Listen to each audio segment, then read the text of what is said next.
आज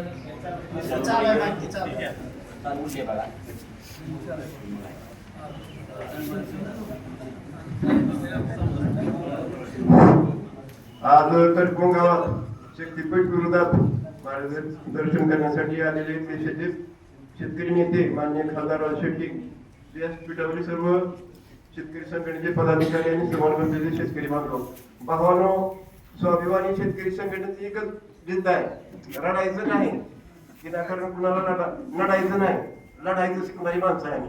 आता हे आता येऊन गेले, पंढरपूरला पत्रकार परिषद झाली की मुख्यमंत्री चांगला गोड गोड बोलायला, आम्ही कांद्यावाले दिल्लीला घेऊन जाऊ, उसवाले दिल्लीला घेऊन जाऊ, इतके दिवस काय तुला दिल्ली सापडत नव्हती का भावानो? पण त्याची माहिती आहे, राजू शेट्टी मैदानात उतरलं की सगळ्या शेतकऱ्याला पैसे मिळणार आहेत. आता काय होतंय तुमचं, तुम्ही कडकम भागी सगळी माणसं झोपलेली आहे, आम्हाला अनुभव आहे सगळ्या संघटनेला. आता ह्या वर्षी आम्ही साहेब प्रोग्राम बदललाय, पण जे उसाचं बिल जे आमच्याकडे इथं बिल महागच काढले आम्ही, जी रडतोय घरी बसून चौकात जाऊन ते पुढे गाव पडले आहे ना तुमच्या गाव असतं की गाव पटेल जाऊन बसायचं, गाव पटेल बोलतो सांगतो मी, ती काय करीत नाही. जे जे संघटनेचं ज्याला बिल आहे ती रडतोय आमच्यावर, त्यांची बिल आले 15 काढली, बापू काढली का नाही बिल आपण, आणि एका शिक्क्याने काढली ती म्हणजे आम्हाला काय सांगायचं नाही, संघटनेचं बिल निघालं पाहिजे, तर जी जी पाया पाडते त्यांचं राहिलं म्हणलं बिल बरं का. त्यामुळं साहेबाचा असा आदेश आहे, लढणारा माझ्या साहेब ताकदी नाही. तर तुम्ही आता मी पाडा तालुक्यात माझं गाव म्हैसगाव आहे, आता गावातच कारखाना आहे, पहिला कारखाना आम्ही लावलाय पळवून बरं का. माहिती सगळी सांगतो मला, आम्ही इतकी ताकदीची माणसं आहेत. गेल्या वर्षी 40 कोटी रुपये त्यानं दिलं नव्हतं, शेअर गोळा केलं 60-60 हजार, आहे का माहिती तुम्हाला? तुमचं गोळा केलं असेल इकडं 60,000 शेअर, महागाई मागितलं की 10,000 कमी, 10,000 कमी कसं आहे का कुठं?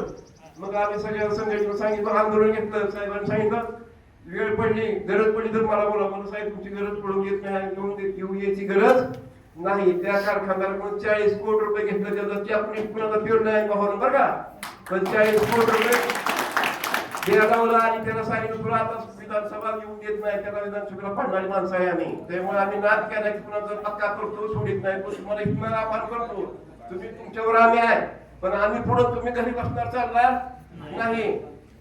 आता सगळी जी गाव आहे त्याची यादी करा तुम्ही. आता इथं कोण आहेत आमचं, आम्ही खराडे कोण आहेत, आता ह्यांची नावं सगळ्यांची घेऊन घ्या, फोन नंबर घे. त्या गावात पुन्हा तुम्ही बैठक घ्या, माझ्या भागाची गाव आहे तिथं बैठक आम्ही लावू, ताकदीनं काम करून साहेबाबरोबर लढायला कोण तयार आहे, तुम्ही फक्त आमच्या बरोबर लढावं एवढं आभार करतो. आणि माझे 2 शब्द संस्कृत जय हिंद जय महाराष्ट्र.